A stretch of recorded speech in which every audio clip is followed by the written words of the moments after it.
វងមានជ័យបាទគ្រូភ្លេងសុំបត់ហាត់ប្របងទៀតបាទរសាត់បបខ្លាចខាត់បិទដីមេឃី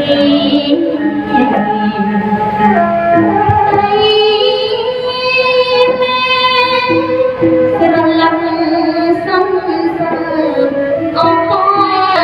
រយពួនបិទទូចាន់ត្រីនៅមកយកពីណានេះសូមជោគសូលេងបន្តអំពីប្រស្វាយ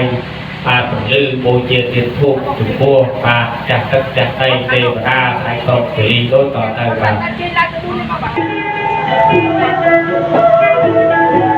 ទអត់ខាងលើបត់ស្វាយបាទបាទនោះមានខ្ញុំលើកឡើងប្រណំ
សម្ពុទ្ធស្សមោតស្សៈ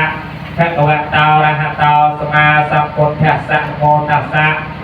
ភគវតោរហតោសម្មាសម្ពុទ្ធស្សសុភមសតោបរមង្គលាចយាទរេជាឯកបន្តក្រមសុខាមហាប្រសើរថ្ងៃនេះថ្ងៃជាពលាគប់ថ្ងៃនេះថ្ងៃជាពលាល្អថ្ងៃនេះថ្ងៃជាពលាប្រសើរជាថ្ងៃកម្មវិធីស្រីសុស្ដីអាពាហ៍ពិពាហ៍ដែលប្រពឡើងនៅកម្មវិធីនៅថ្ងៃនេះថ្ងៃទី1ជាថ្ងៃចូលរោគជ័យដែលប្រពនៅថ្ងៃសុក្រ900ខែកដិកឆ្នាំកសាញ់សប្តាហ៍ស័កពុទ្ធសករាជ2569ត្រូវនៅថ្ងៃទី14ខែវិច្ឆិកាគ្រិស្តសករាជ2025ដែលដឹកនាំឡើងដោយលោកវិបាលទាំង4ព្រមទាំងរៀបចំកិច្ចពិធីស្រីមង្គលស្រីខ្លួនទាំងពីរគឺកូនប្រុសកូនស្រីរបស់លោកខេមច័ន្ទថុលនិងលោកស្រីកើតសុភាពនិងលោកសៀងហរិតនិងលោកស្រីរស់សម្បត្តិជាប្រមាតាប្របីតាខាងប្រុសខាងស្រីរៀបចំស្រីមង្គលកូនប្រុសនាមរិទ្ធិរុទ្ធជាគូនិងកូនស្រីនាមសៀងសុផានិតានៅថ្ងៃនេះជាថ្ងៃចូលរោគជ័យបានម៉ោង2រសៀលពិធីសែនក្រុងទិលីម៉ោង3រសៀលពិធីសូត្រពុទ្ធបាទសូមត្រឡប់ជើងមកជិះកុំឲ្យបាំងឲ្យស្រងវីដេអូចឹងបាទជើងចងទៅបាទទ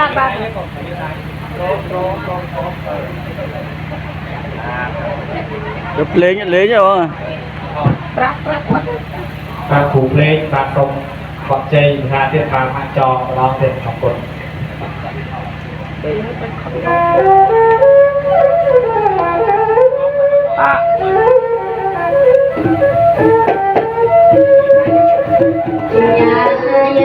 មហាជ័យល្បាយជ័យមហាជ័យបានលើកឲ្យផ្ទះហើយលើកឲ្យផ្ទះមិនថាអីសំខាន់អីមកខ្លួនអីអីខោដល់តែទៅបានអីក៏យាយអើយកូនតែស្ពេកចូលមកឲ្យចាំណាកូនអើយខាងនេះស្ដាប់ចូលឲ្យនៅហើយស្ពេកចាំឲ្យចាំកូនអើយ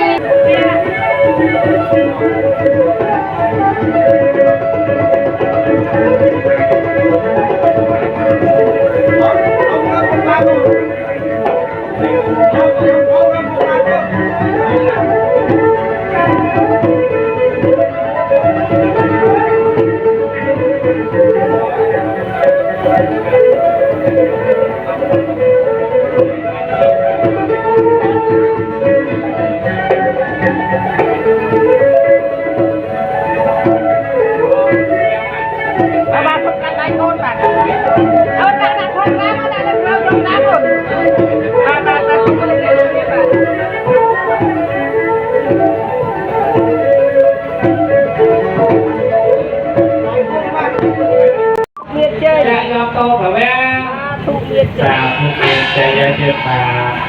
ไปพบ